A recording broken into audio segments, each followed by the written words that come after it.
I think a good community will encourage us, right? They'll support us. They will be a model for us. A good community will help us see ourselves more clearly.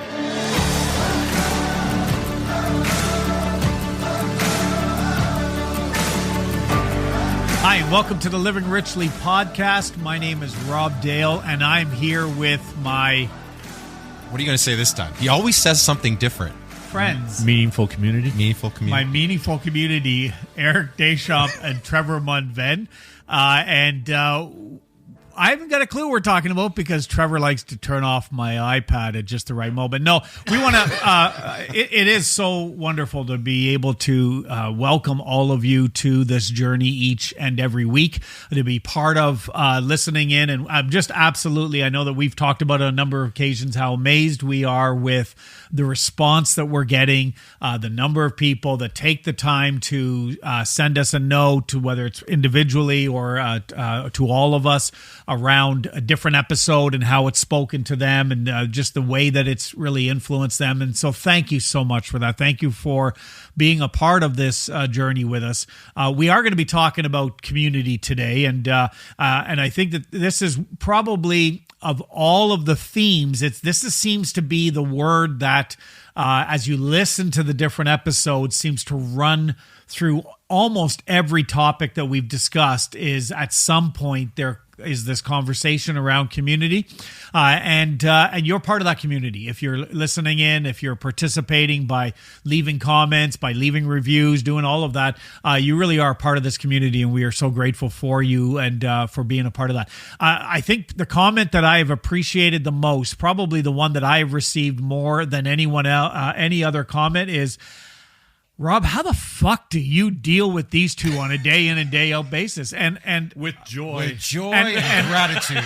And I so deeply appreciate that people can understand, they empathize with the fact that I need to do that. And yet here I am trudging along, creating rituals that allow me to live richly with you. And here I thought we were bringing joy to a grumpy old man. Somebody's got a script. Well, that's what I mean. You certainly thought that. Did you need a minute to go yell at a cloud? Yell at a cloud. It is we have too much energy today, I think. We have lots of energy today. It's great. So let's talk community. We've recognized the importance of it. Right from episode 1, we have suggested and talked about the notion that to really engage in this activity of finding and living your best life, at some point, you may not have it when you start, but at some point there is an importance of community, an element of finding your community, your tribe. Maybe just at a higher level, what do we mean by this word community? What do we mean by the language of community and finding our community? Well, there's the saying that a lot of folks are familiar with, this notion of you become like the 5 people you hang around with most. We are deeply influenced by the meaningful relationships that we... What? Rob's counting. Rob's counting. Math is always just Rob, I love the 5 people that are around. Oh, no. Eric was saying something. I was saying something. I'm predicting that this episode will require a lot of work in post-editing. Yes. Thank you, Steve. We love you, man. Thanks for being part of our community. Thanks for being part of our community. But let's face it, our relationships are so influential. They are so shaping, right from the earliest community we belonged to, which was our family of origin, to the family of choice now, or the new community that we forge in time. It deeply influences the way that we think, the way that we live our lives. It influences how we feel about ourselves, how we interpret the world around us. So this notion of community for me, is the relationships that are most meaningful to you.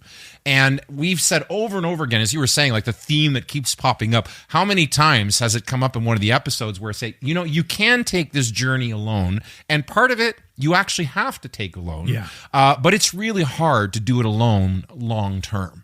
And so we just, our previous episode was on rituals. And I think like one of the rituals that we want to talk about in this episode is building a deliberate community aligning yourself with like-minded individuals that can help you live your richest life and reach your full potential.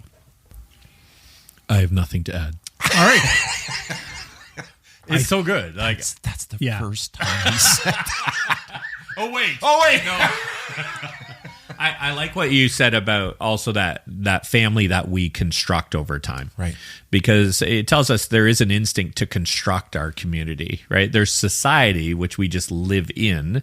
There's community, which is there's a choosing exercise, both us and the others in our community as well. And I think what we're looking there for is not duplication. I don't need identical, but I need aligned. Right. And to say, how do I find those people in my life? How do I start to build that? And how important is that? And I think we're learning more and more. It's extraordinarily important. Extraordinarily important. When we were going through the values exercise and exploring what our core values, I shared at that point the one that I think surprised me the most as I began to realize and understand and appreciate how it mattered to me was connectedness through community. And it was a conversation that you and I had where I first began to realize, oh my God, I do value community. That I really, before that, thought that the scripts that I had for sure spoke to me about isolation and I'm better alone, and I would often sabotage the relationships, or I would leave communities, or communities would desert. Like all of this notion of the negativity around if I allow myself to connect within a community, I'll be disappointed by the people in that community. And the reality is sometimes you are disappointed, and that's an emotion that you feel, and you have to then walk through that. And we have a great episode around emotions and feelings and how you understand the difference between you being a feeling versus you having a feeling. I'm still surprised we're referring to feelings in the plural. That's a sign of growth, I think, for all of us. But as We've come a long way. We have more than one. And as I've leaned into this value of connectedness through community, one of the things that I've discovered for me is that many of my rituals, whether even let's use the one on working out, like I value the community that I have at the gym that I go to. I've got that badge of contributor or whatever they call it on Facebook, because I probably next to the administrators, I'm posting all the time in there because I just value the relationships that I've connected to. Super Bowl, we had a Super Bowl party. Who did I have at the Super Bowl? A whole bunch of people that I've gotten to know and I've met through the gym that have become friends as we've built out this community. So community. So I remember when you first started going to that gym, and I remember we asked you, like, so how was it? And you said, the people are great. Right. You didn't say anything about the workout. Yeah. You said nothing about the training. It was all about the people. Yeah. Yeah. And so, yeah, absolutely right. And that's just one of those communities. There are recognizing that so much of our growth happens around other people. It is an important topic for us to dive into and to explore. And we'll talk about how we maybe some of the things we can do to build that community. But I don't want us to rush off of the importance of it. You said something interesting as we were preparing for this episode about there is this pull in some ways between individualism and community. There's creative tension between this human need to connect and find our tribe and be part of something larger than ourselves, and the journey to self-differentiation, figuring out who we are, what we're about, and becoming that authentic self. And I think, and those are in creative tension. So they live in tension, but creatively in terms of pulling us forward in both those directions simultaneously. I think if we don't do the work of self-differentiation, of figuring out who we are, then we are often just mirroring the values and the lives of the people around us. We get lost in the crowd. On the episode on heart, we talked about how most of the love songs and love poems are complete bullshit, because they encourage this notion of losing yourself in someone else, of you complete me, you are everything to me, you make me happy. I get what those things are trying to say, but that actually discourages self-differentiation and figuring out what matters to you. And so you lose yourself. So not enough self-differentiation, you're going to be very unhappy because you're just going to be pulled along by wherever the crowd's going, you will go, right? And that's a miserable way to live. Too much independence, however, without community, and you're going to be a very lonely person. You're going to live your life in a lot of isolation. And so it's understanding that these two forces that at the surface may seem like opposing forces are not. They live in creative tension designed to help us answer the question, who are the people that I need to be aligned with, right? That are going like-minded individuals that are on a similar journey, not the same journey. No one's ever at the same point at the same time, but on a similar journey that I can align myself with while I'm working on being my best authentic self, being true to myself within community. I think when you take those two concepts together, it presents a really healthy view on how to do this work. Sequence matters. Sequence matters. And even in this, sequence matters. The idea of this is why it's important to know your values. It's important. One of the common things we hear sometimes, from some groups today is they'll talk about, you're part of the sheeple, right? And I always find it interesting because whatever group you're a part of, probably, if you're not careful, if you haven't defined your own values, well, you're just sheeple with that group, whatever that might be, right? And I can tell you, people do not understand sheep. No, well, yes, right. Yes, the farmer can certainly explore. They have no idea what's happening. This is a protective mechanism to grow, to sustain, to survive. Survive. Like people are going, it's just mindless. I'm like, nope, that's not what's happening. Right. And the reason why I talk about this notion of sequence matters, I think of some of the groups, the communities that I have been connected to. The Jeep community. If you get too caught up in the Jeep community, Jeep good, everything else bad. Well, isn't that how it goes? Maybe. I'm going to have to post my Forerunner right? again like I did in the last show. No? Right. Like it's and the one before that. And the one before that. And the one before that. He really loves his Corolla. Yeah, it's a nice Corolla. The notion though is, but we can do that in any sub group begins to, if you're not careful and if you haven't first established your identity and what matters to you, you can get sucked into this notion of now protect the community at the expense of it becomes the community in that context becomes an echo chamber. Yes. Closed to outside influence, protectionist of its views, and guarding against any outside influence, which is a closed a position of both the mind and the heart and the spirit. Right? It's this notion of how do I, again, align myself with people that are like-minded, but keep an open mind, keep an open spirit, keep an open heart. What is important to me? And how many times do people compromise their own values, their own thoughts on things, again, in order to fit in? So when we talk about community, we're not talking about that. We're not talking about... Now, peer pressure can be good, right? Yeah, positive absolutely. peer pressure, right? Like when you're aligned with the right people, they can help influence you in all kinds of great ways, but that is a deliberate choice on your part. As much as you two yahoos, sometimes drive me nuts. I'm kidding. Yahoos. Yeah, you got called yahoos. Right?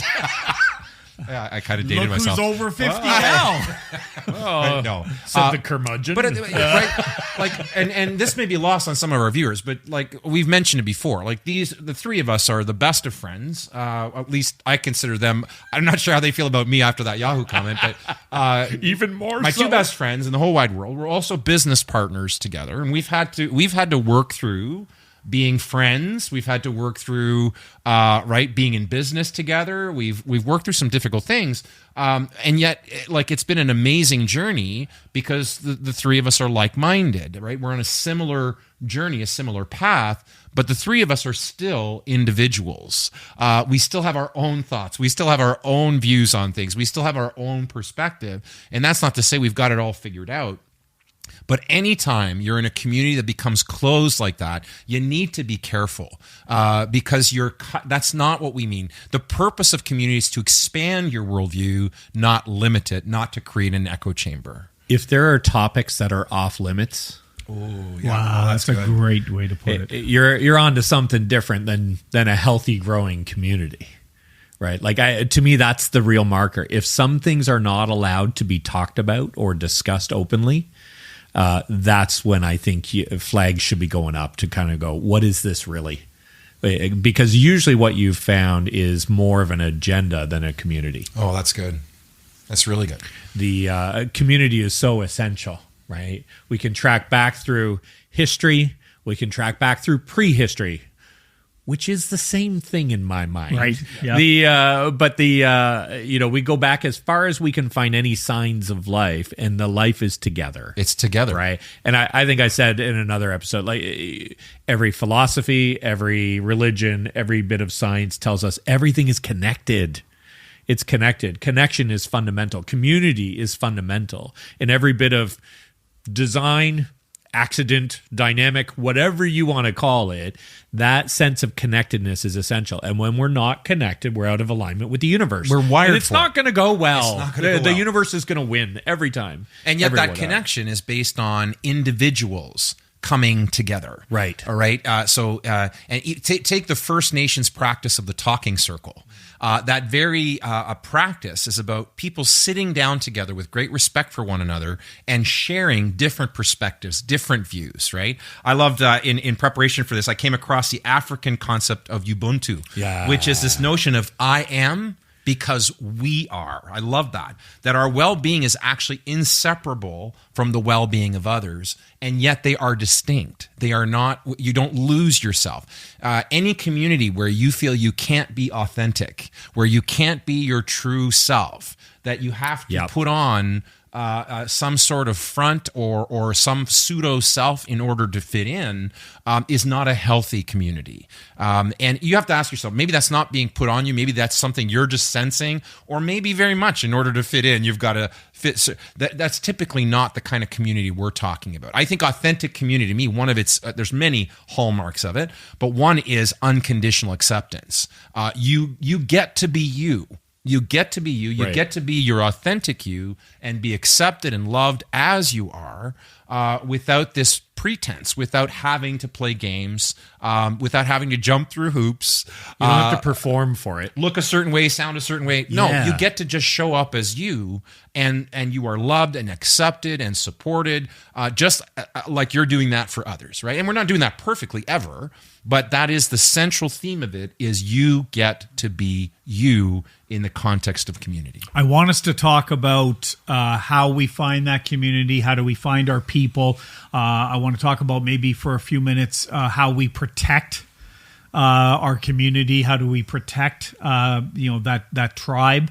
When you talk about what you're just sharing there, right away, one of our kind of guiding principles that we protect, as you mentioned, this friendship, my best friends and my business partners, around that notion is we have a saying that says we can be uncomfortable but not unsafe. Right.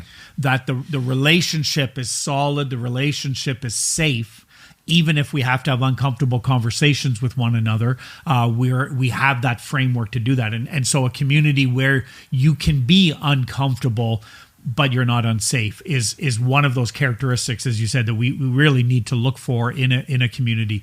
It was fascinating for me when I first, not even when I first, a number of years after I left the church world. Of course, one of the, certainly in the denomination that we were part of, and there is that notion of the earth was, that the universe was created by God. Most people, generally speaking, in our denomination, believe in a young earth, kind of 7-day creation, 6-day creation, 7th day. Yeah, that's the basic Judeo-Christian sort of construct, right? And that's certainly out of the mindset. And so for me, for a lot of those late teen, early 20, 30, 40s, I dismissed the notion of even evolution or the notion of, just all of this. So I felt a little bit like I didn't know much about it. And so one of the books that I picked up, I asked some friends, I said, okay, give me a book that will help me to understand kind of the beginnings of humankind, that is an easy read, that is, fairly, that I can read in a simplistic way. And the book Sapiens was recommended. And that was a fascinating read for me. It's been years since I've read it, so I'd have to go. Actually, I'm going to make a note to go back and read that one again. But in Sapiens, the author talks about the idea that the reason why Homo sapiens, that first of all, there were all kinds of different groups, Neanderthals, there are all kinds of different groups, that the reason why we survived was because the Homo sapien were the first to establish communities. And were able to understand that each person in the community brought value. Right. They were different, but each was needed in order for the community to survive and to grow. And it's why you see it all through humankind. We often would build out and develop communities wherever we were because of how important it was and how important it is. So let's talk about then. We understand now, we're talking about the importance of it. We've been mentioning it all through. We do talk at times about, we recognize that, if you don't have a community, maybe this is your community right now. And we're certainly not, changing that language. If you are listening today and you're like, I am really all alone on this journey, this is we want you to feel like this is your community. As we, though, begin to say, okay, I'm ready to find other people that I can interact with that aren't chatbots, like the two of you, just created by ChatGPT. How do we do that? So what are some of the things that we should be thinking about or talking about? How does one begin to find their tribe? So how's that for a big question? That's a big question. And it's like, it's a question I want to answer. But the answer isn't as directed. I wish I had a more direct answer to it, but 3 steps to finding your community. Yeah, here you go. 3 easy steps. The first one is you have to find you. And that's the critical piece, because otherwise any community you find, you're not, until it's actually you finding them, your alignment is not going to be strong. You're probably performing. It's probably more unsafe than uncomfortable. Well, how do you orient yourself? How do you orient yourself within that community without a clear sense, or at least a clearer sense of who you are? Because I think clarity, again, is something we work on our whole life, getting greater clarity as we go. But to your point, it comes back to when you invest in yourself first. So perhaps there's some solo time required before you truly build a community. If you're in transition right now and looking for, then the best work you can do, the best work you can do, is to invest in getting clear on who you are. Because once you do, you will bring a better version of you to every relationship or any community that you connect with, and will be able to know if that community or that friendship or that relationship, because how many people, we talk about community, we're talking about broader community, but how many folks that are looking for the perfect one, right? They're looking for their mate, right. They're looking for their soulmate. Well, how do you know? I mean, that's a whole other conversation, but how do you know without that clear sense of self? Like, if you don't have that defined, then almost anything will do. Right. Is it ironic that there's turkeys walking past? I was little community of turkeys. For a turkey. Yeah. Oh, you mean outside this room? Outside this room. That I boy, somebody's trying to solve this issue of community. I'm like, look, a turkey. I look at turkey. So this issue of community, I think you're right. You have to double down on you. To say, where am I in this? Who am I? Because if you're just swapping out an inauthentic version of who you are for a different inauthentic version of who you are, you're still not going to get what you want. and what you need and what you so richly, like, positively deserve, right? And this is where I'd go back to Kelly Flanagan, where he said, first you need to anchor into your worth, that sense of self, right? Can't lose it, can't stain it, but you can bury it. You need to uncover it. It's a little excavation. Where was I? When did I lose me? Well, what mattered, right? Those pieces start to emerge. And then he makes this beautiful statement. He says, then your people will arrive. Your people will start to show up. And I think that's part of what we have to also recognize is as we commit more deeply to connecting with the authentic, true version of self, that scary, courageous moment to start to do that, but that also very gentle, compassionate action that we can take with ourselves, you're going to lose some people and you're going to gain some people. Right. And accepting that both of those are true is really important, because sometimes the people we lose, sometimes these are people who have been enabling behavior that's not serving us, that we're really strongly connected to, and that's a tough thing to break. Sometimes these are people who've been in our lives a long time, and it's not a condemnation. It doesn't mean they're bad people. It doesn't mean forget about the judgment around it. It's the alignment starts to shift, and usually it'll happen as a drift. It just kind of falls off. There's other parts where there's a break that's required, and that is an act of courage as well. And I really think it's that piece of getting really clear, really connecting to self, and then those people start to show up. And it's not that you don't have to get it 100%, you got it and you're complete, and now your people show up. No, like I think we can be messily working our way toward it, and our people will start to show up, and they can actually help us in that work, right? And that's the power of a community, is they help us reveal who we are. They help us find, the real genuine sense of both self and community. And it's interesting that, when you talk about people that are in our lives, I heard years ago someone say that a lot of folks come into our lives for a reason or a season, right? Not every relationship comes into our life forever. And when we think of the power of community, even folks that come into our lives that are like sandpaper, right? They grade us the wrong way. They trigger us. Even those folks are in our lives for a reason. And if we don't deal with what's surfacing internally, I think they're the folks that show up for a reason, and perhaps hopefully just a season. But if we don't deal with what they're triggering in us, that's okay. There's no failure here. There's just, winning and learning, right? There's only winning and learning in all of this.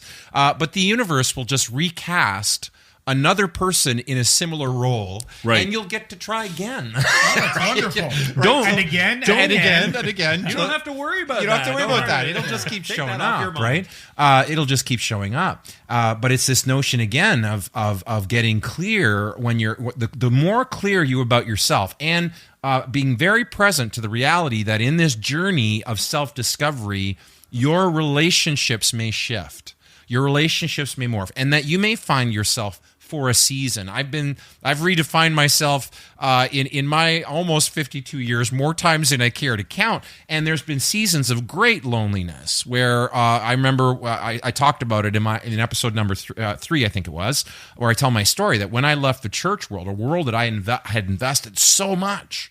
And the moment I left, the world went dead quiet, and the silence was deafening. It's real loss. And if you're facing that now or about to face it, what I'd say to you is listen. Alone is not the goal, right? And loneliness is not forever. But you may have been given this opportunity currently to work on some stuff, free of all those expectations, free of all that pressure, that sometimes there's a withdrawing and there's a period of isolation. We talk about the importance of both self-differentiation and community, but there's also community and solitude. Those are two, right? Because I think self-differentiation, that work is actually done in solitude. It's very hard to do that work in community because you might be influenced, again, unduly by people that just have certain influence over you. But the goal is not to be alone, and loneliness is not going to be forever, but it may be for a season. As you get more clear on who you are, then your community, again, your people will show up. Yeah. You don't want to fight the season. acknowledge and recognize that season, and you don't have to love it, but be real about it. And then it really is double down on your journey, your piece. Because the other thing that happens, the more we connect with who we really are, the more clearly we see other people. And so it helps us actually identify, is this my community or not my community? Where before, we've got so many lenses, lens after lens after lens after lens, and we think we're seeing clearly. We say it with such conviction. It's amazing. And yet, very often, part of what we're doing as we get to see ourselves more clearly is letting some of those go. And so we have to recognize there is loss in this process. Sometimes it's good loss. It's like, I don't have to do that anymore. I don't need to be that. I never needed to be that, but I'm done with that now. And sometimes some of those are hard, though, because they have served us, right? All behavior is purposeful. We're getting a benefit. We wouldn't keep doing something unless we were benefiting in some way from the behavior. Yeah. But we just have to look at how much is it benefiting us versus how much is it hurting us. You know. And again, sequence matters. We've said that a number of times. We recognize that, and the self work, the work that is done, at least starts in isolation. The values, for example, I think that becomes, we talk about this in the business world, that your values in a business are meant to be management tools, right? They help you make decisions in the same way. Once you've defined and you really establish what your values are for you as a individually, they help you define the community. They're able to be used to say, is this my community? Well, what do my values say about this community? No, that's not the right community. And you're able to start to use the personal work to find that community, to find that tribe. And it's that, because it's like that compass, right? And I know we keep talking about community in the broader sense, which is great, but there's also just about, is this the kind of person that I want to align myself with? Because community is often built one person at a time. It's not just about joining a social club or joining some kind of, although that is certainly, if someone is looking to build community, that is a great step to take, is try different activities that are of interest to you, and you may strike up some relationships with like-minded people, right? But even within that setting, you still need to have that compass. Just because they like Jeeps, for example, they may not be your people. Right? They might not, like, you might not share enough in common. There's for me, it's this notion, we have a lot of, like, there'd be a lot of folks in my life that I put in the acquaintances category, right? But when I talk about friends, these are people I'm much more deeply connected to and want to spend meaningful time with because of both what I feel I'm able to give and receive. It's reciprocal. It's mutually engaging and life giving. So you're right. Like, it's without the compass, I think we waffle around trying to find in and out of relationships, because we're so deeply looking. Again, I go back to self-acceptance. We're so deeply looking for someone to say you're okay that we'll often waffle into just about any relationship or friendship or whatever the case may be, any community that shows any sign of acceptance, and we without real judgment, without real wisdom, just jump right in. I think of relationships that I've been in the past where I jumped in because they showed interest, and I was so deeply... That met all the criteria. That met all the criteria. The one criteria, they seem to like me, therefore okay.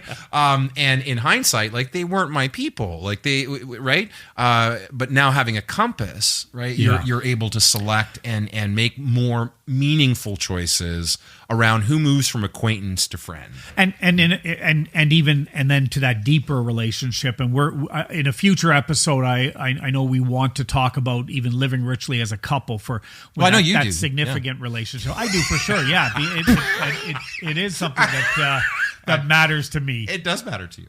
And it should matter to you too. It should. It's a must and a half. No. I'm feeling pressure. I don't want to be your friend anymore. But I want to talk about, because one of the things you said, I went, maybe again. Yeah, it was.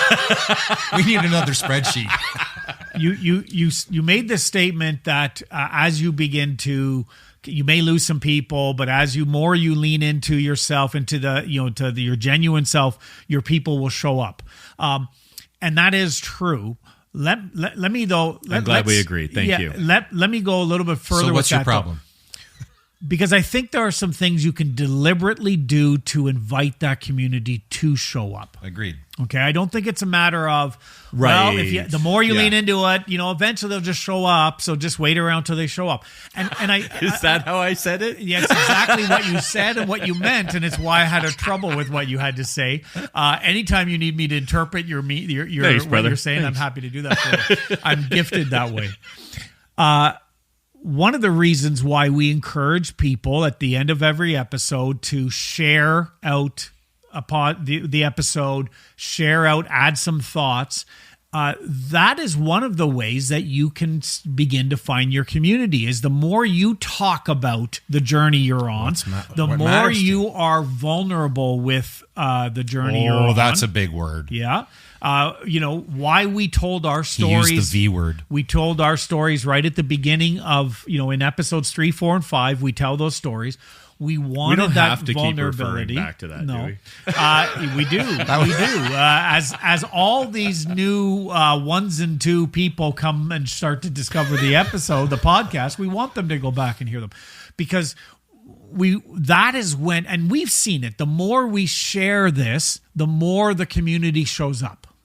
It's true. And I would say that's one of the very specific practical things that someone listening who's saying, I don't have this community, I don't have this tribe, they may be closer than you realize. They're waiting for you to say something. And in vulnerability, I mean, that's a huge, and I'm a big fan of vulnerability, authenticity. Those are values that I hold very dear and respond to really well when someone shows appropriate vulnerability. Yes. I think if one is searching for that community, we're not suggesting you need to just put it all out there, because that's taking a pretty big risk where you could get hurt unnecessarily. But appropriate vulnerability, where you do start talking about what matters to you. Again, you can't do that if you haven't done the work. If you haven't figured out what's important to you, how can you talk about it? But when you start talking about it, then the folks that are like-minded, who may, to your point, be closer than you realize, start to go, what? Pardon? And they tune into that frequency because they're also tuned into that frequency. You put out a post on Facebook, for example, and you say, hey, I've been working on my personal values, really discovering who I am. That's all you say. You might have others go, oh my God, me too. Right. That's so interesting. I'd love to have that conversation with you and to learn more about what you're doing and how you're discovering those. That's really what I'm talking about. So I'm so glad you clarified that. But yeah, you're absolutely. I'm not suggesting that even the level of vulnerability we were in our individual episodes. I'm not suggesting you do that to the wider, unless you're starting a podcast. I'm not suggesting you necessarily do that in episode 3, 4, and 5. That's so good, though. It's so good because the. Certainly my point and Kelly Flanagan's point wouldn't be this is a passive exercise, right? Just focus on you, but there's a point where you have to bring it into the world, right? We say the lips or the fingertips. You're either going to write it down or you got to say it, right? At some point you start to bring the inside to the outside, and we want to bring the authentic inside to the outside, and as we do that, people go, me too. Right, they see it in a way that there's a pickup that happens that is so distinct because we start to realize that there's this strong connection, but there is that vulnerability, and that's where it's I think baby steps are really good there. We practice. I think community where vulnerability is not allowed is also a problem, right? Or where it's forced is also a problem. Also a problem. Because that's forcing you into a position where you're not being your authentic self. Right. Where you're compromising or forcing yourself into behavior. If I don't open up and share my whole life with this group, then I won't be accepted. Well, that's unhealthy pressure. That is forcing you to wear a mask and be someone that you're not, or at least not ready to be in that moment. Yep. So anytime that goes on, and I think in relationships, we're going to, even in friendships, we're going to make mistakes and we're going to pressure each other unnecessarily, and right. But the overall theme there should be one of acceptance and love and be you and show up as you are. So I think seeking out like-minded individuals, right? And here's one. We've been talking a lot about the amount of, I was thinking about community, and a lot of what's defined as community these days are online communities. And although those can be very false, and you'll hear me say it again, I think the best thing you could do for your life is to stop, spending as much time as maybe you are thumbing through someone else's feed on social media, and start engaging more with your own life. That alone will be, even if you invested half an hour of the time that you may be currently investing just reading about people's highlights on the various social media platforms out there, and devoting that 30 minutes to getting clear on who you are, man, it's going to change. But you can use technology to your advantage. I remember when I first started experiencing my transformation last spring, I had developed an unhealthy connection with social media myself. I was spending way too much time. I was in a period where I was alone, it was a difficult time that led to an awakening. And when the awakening started, I'm like, you know what? I'm on here every day. I'm going to start using this in a way that's actually more meaningful. So I started posting intentions and affirmations in my story. Good. And I did it for 92 days straight. Is that right? And 92 days. And it redefined, I used what was an unhealthy habit, I repurposed it, and it became something very meaningful. So if you're already on social, start following accounts that are resonating with the kind of person you want to be, right? Start following channels where the content is going to be inspirational, informational for you in terms of the journey that you're on, and start repurposing some of that digital zombie time into meaningful content receiving time that may inspire. And in that, you may discover some people, right, like-minded people that are also following those types of communities that you might start forming a bond with. The beauty of doing that, I know I did that with Instagram, where I kind of unfollowed probably 150, 200 accounts. I know, you unfollowed me. And I began to follow some other. No comment. Yeah. Well, maybe. And I began to. Oh, that was just an accident. I think that was. I don't know what Instagram was doing that day. Followed me on all the platforms. The algorithm. And then as I began to follow some of these accounts that maybe were mindset things or were really speaking, the algorithm kicks in, and all of a sudden Instagram's suggesting more of that and more of that and more. And so suddenly now when I go through my Instagram feed, every third post is something mindset related or something about relationship or anything like. But it's incredible how that begins to change. And all of a sudden what was a draining platform became an uplifting platform for me. I think you can level up. There's a lot of empty, hollow. We talked about rituals in the last episode. There's a lot of, and we talked about the fact we're all practicing something, right? It's what are we practicing? And we talked about turning down the volume on those empty, hollow practices that do nothing for us except pass time and distract us perhaps from our some of the pain or some of the questions that we're just not wanting to deal with. Turning down the volume on those hollow practices and turning up the volume. Well, you can take a hollow practice and transform it. You can transform it. It's redirected, right? So if you are spending tons of time on social, make it meaningful, right? If that's important to you. But you may find your community there. I think getting involved in group activities that are meaningful to you or things that you've identified are meaningful to you. You may find your people, some of your people there as well. I think also being open and approachable as an individual is a key to finding your community. I think the more closed we are, right? It's just very difficult to find your people if when they're responding or sensing something, they're tuning into a frequency and they're ending up in your path and you're closed. You may miss the opportunity, right? You may miss it.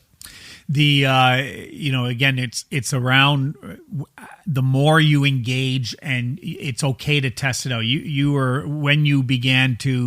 got right into the kayaking and the paddleboarding, and one of the things that you did is you joined some groups, and then I remember you sharing about when you went out the one night where you just were like, well, I don't want to be alone. I'm feeling lonely. I'm just going to go out and just go paddleboarding with people.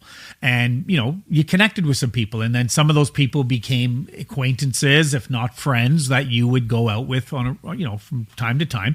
I don't know if any of them became close friends. They just they were a connection around an activity, but you allowed yourself, you stayed open to that. And I think that there's so simple, but we sometimes become. I talk about it many times. We've talked about the gym that I'm a part of. It's one of the communities. We're doing one of the things we do every spring is a challenge called the Transformation Challenge, and the location I'm in has the largest attendance for this thing in all of Canada this year, and the whole group, there's 130 of us or whatever, are divided into two groups: Team Black, Team Orange. Go Team Black, and it's 2 months. I wonder what team he's part of. Yeah, 2-month challenge around, and you're doing classes together. You're doing all of this kind of stuff. One of the most powerful, just connecting. We have our own private group where we're chatting and we're all of this stuff.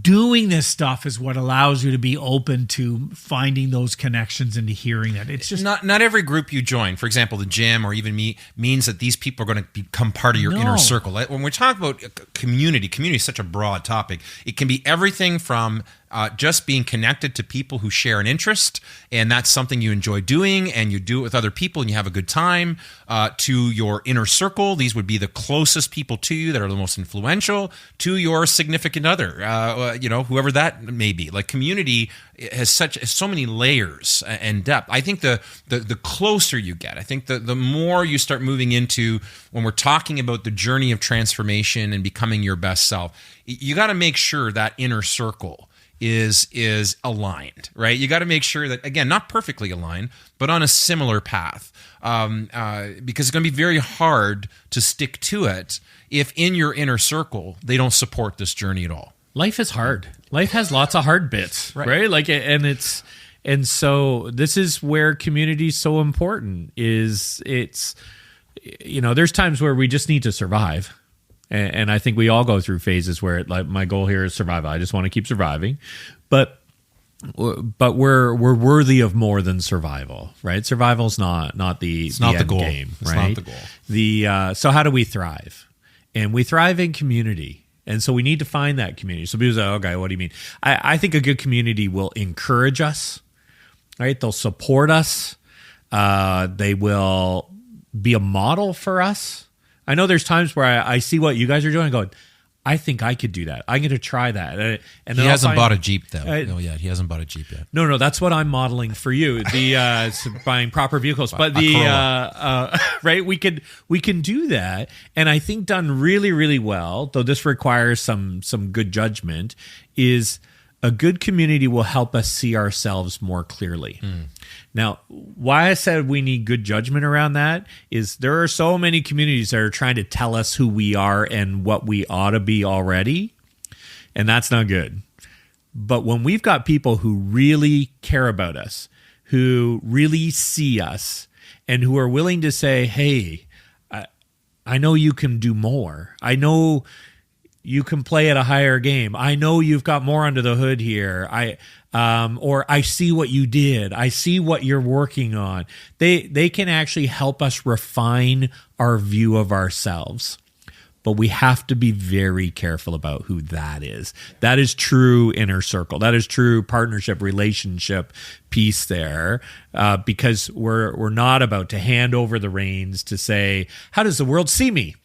Right? Because there are so many agendas out there, and I think we need to be very careful about that as well. But those are so powerful that when it happens well in a good, healthy community, my goodness, that's transformational. And that, magnifies everything we're doing personally as well. It moves us so profoundly. So let me throw out something for the two of you to comment on. Let's talk about men and community. We are three men on this podcast, and that we're obviously approach the world with as much an open mind as possible. But we have a lens. We have a male lens. It's just because that's who we are, and we're not apologetic about that. It's who we are. Men in relationships is tricky. Men in friendship is tricky. Men in community is very, very tricky. I think most men don't have the kind of inner circle that we're talking about here, where what the old Jewish proverb that says, as iron sharpens iron, so two friends will sharpen one another. Right. It's this notion of support, love, acceptance, and challenge, but done not trying to force you to be something that you're not, actually calling forth the most genuine version of you forward, right? Calling you out on your bullshit if need be, and challenging you, having those difficult conversations, but within that culture of acceptance. I think let me make this statement, and I'd love to hear your thoughts on it. Most men have what I call pseudo community. Well, we get together, we have some beers, we talk about the game and work and the kids, maybe the family. It doesn't often go much beyond that. I think a lot of men are very, very lonely. I think women do this better than we do. What do you think? Yeah, I do think women do it better, and a lot of that goes back to even the episode we talked about feelings. I think we struggle with our ability to communicate, express our feelings. Just look through the media often shapes a lot of the way people think. Look at all of the in movies and all of these, the superhero, right? The action hero, the man is always distant, cut off, not affected emotionally, right? Cut off, right? All of these things, and so from the time we are little boys, we are trained and taught to basically to not show, not be vulnerable, not to express these emotions, these softer emotions with other men. Yeah, don't get me started on soft skills. Right, exactly. What a bad term for some of the most important skills you'll ever learn. Right? What a lazy term. Somebody was lazy soft that emotions. day. Yeah, right.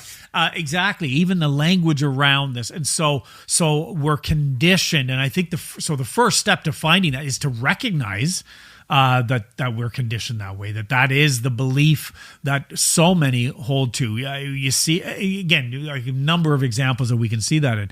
I do think it's there. It was interesting. I was having a conversation with a friend of mine, and he was telling me about his Wednesday evening group that he began. It started out with one or two of his neighbors. They'd get together. Guys would get together on Wednesday evenings, and they would have a cigar and some whiskey together, and they would just again talk about whatever. And that's now grown into, there's about 7 or 8 of them from the street that's Wednesday night. You don't miss Wednesday night. And he said the conversations they have and the depth of what they talk about and their emotions, and this is their place. And I was like, wow, that's amazing. That's a Wednesday night ritual. It's a Wednesday night ritual. It's moving beyond the surface conversations that can be so shallow and so empty that we hide behind. I think, again, when we're able to find our people where we can be vulnerable, we can be real, where it's okay to say, actually, no, I'm not doing okay. We talked in a previous episode how most of the time when we use, hey, how you doing? What's the response? I'm fine. Right. And we're not even thinking, we're not fine. But it's like, hello, how are you? I'm fine. Like it's at the level of just I'm this busy. minute. We'll talk about that one. Right. But we're not actually, and I get, you're not just going to, someone you barely know ask you how you're doing. We're not suggesting you're going to stop them and share your whole life story. No, but you need people where you can say, actually, I'm not doing well right now. Right. I'm struggling at work, or I'm really struggling perhaps in my relationship with my significant other, or I'm having this real challenge with one of my kids, and where you can be real and then get support, advice, wisdom. Again, I know some folks are eager to give advice. They love to give advice, and that can be challenging. But this notion of having a safe, soft place to land, and I think for men, that's difficult to find. Always great to hear where it's being expressed, but I don't think it's the norm. No, it isn't. It isn't. No, I think fear is central in the struggle that a lot of guys have to reach out or to connect. And I think sadness is probably an epidemic among men. I mean, that's my view on it. I don't know. Maybe it's the internet's there. It'll find some stat that will prove that right. But just ask ChatGPT. I think we're not well equipped growing up to be given the tools to connect in authentic ways. We're not particularly well equipped growing up to navigate and manage and understand our feelings and the purpose of those. We're not prepared or very good at bringing the level of vulnerability that's required to say, I'm not okay. And for that to be okay.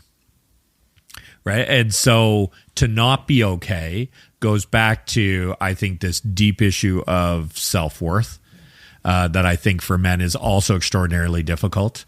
And so it's these compounding layers that play out that stop us from being willing to take that vulnerable step to say, I'm not okay. Or dude, I need a hand. I don't know where to turn. I don't know what to do. And I think that's something that for me, being willing to do that is important, because I know there's been times where I felt like I didn't know where to turn. I didn't know who to do that with. But it's so critical. There are groups popping up, right? I think that the need is becoming more and more public and visible, and I think that's important. And it's to recognize that we don't have to be strong, whatever that is, in everything. We can be strong and weak at the same moment. Like, right. We're complicated. Like we get this real binary or overly simplified caricature of what it means to be an adult male, as opposed to a nuanced, rich, sophisticated, complex one, which is what we actually are. And so everything gets boiled down to these overly simplistic pictures of what it's supposed to be, what it should be, and then the wheels fall off. Right. So, but I got to tell you a story, because I got invited to a group recently, a men's mental health group, and there was this great exchange. You'll love it. This guy invited me. I thought you were unfollow when you picked no, up I'm your not phone. I thought you were unfollowing. I'm not going to unfollow it. And I just said, like, I wanted to understand a little bit more, and I just said, listen, I'm really open to this, but I'm also careful with my time and commitments. Can you give me a little bit more context? Really appreciate it. And this guy said, oh, you're most welcome. So this group was founded by a dead friend of mine recently after living through an awful hardship abroad. The idea is to have a comfortable, safe space for men to seek advice, vent, and ultimately have a voice. And I thought, that's pretty good. I said, thanks, man. And then I said, a dead friend or a dear friend? And he's like, oh no, oh my God, dear friend, LOL. He's fine. He's alive and well, just going through a difficult time. I said, and one hell of an anecdote. He's like, no kidding.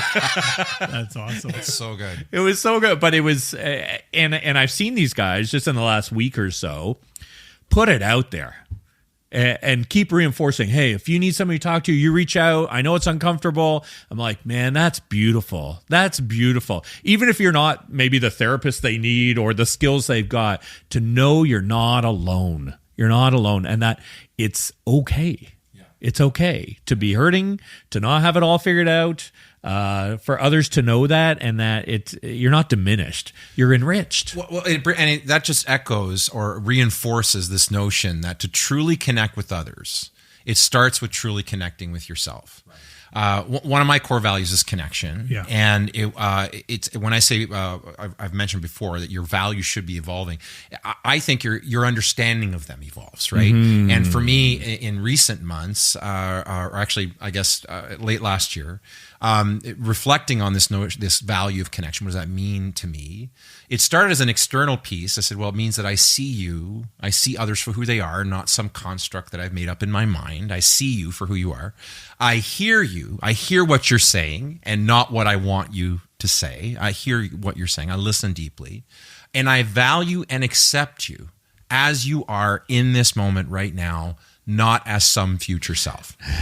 And then the penny dropped.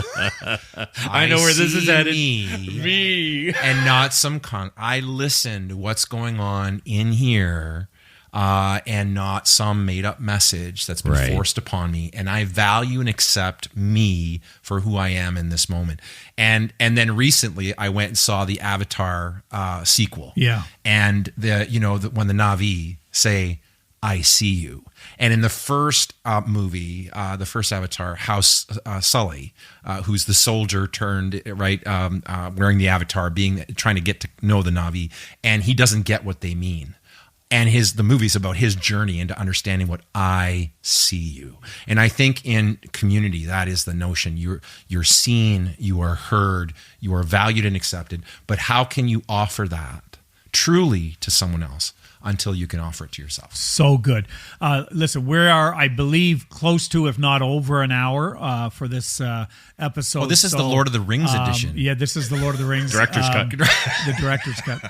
There's so much that we are going to talk about continue to talk about when it comes to community, because we recognize it is essential to the journey in the right sequence. And we want to continue to explore that and talk about that. Do want to encourage you to check out our website, to be able to go to livingrichlly.me/ACT. We'll have links to, we've mentioned a number of books during the episode today. We'll have links to all of those books if you want to take a look at them yourself, as well as some other resources that are there. So we encourage you to check out the website and just look around. There's lots of information that we find on the website.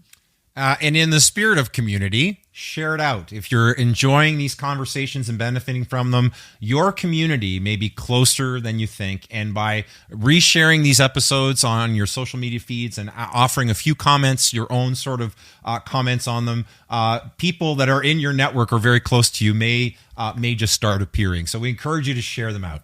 It's that act of vulnerability. Put it out there, right? It's feel free to subscribe if you haven't already. If you found this useful, if something has struck a nerve for you, subscribe. Stay with us.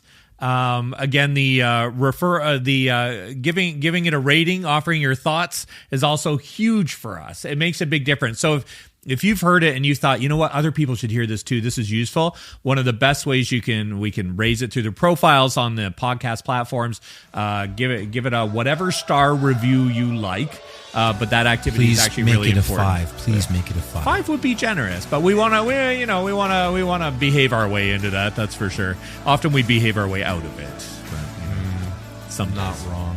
Thank you for spending the time with us today and throughout each of these episodes. We look forward to continuing the conversation next time, and we will see you then.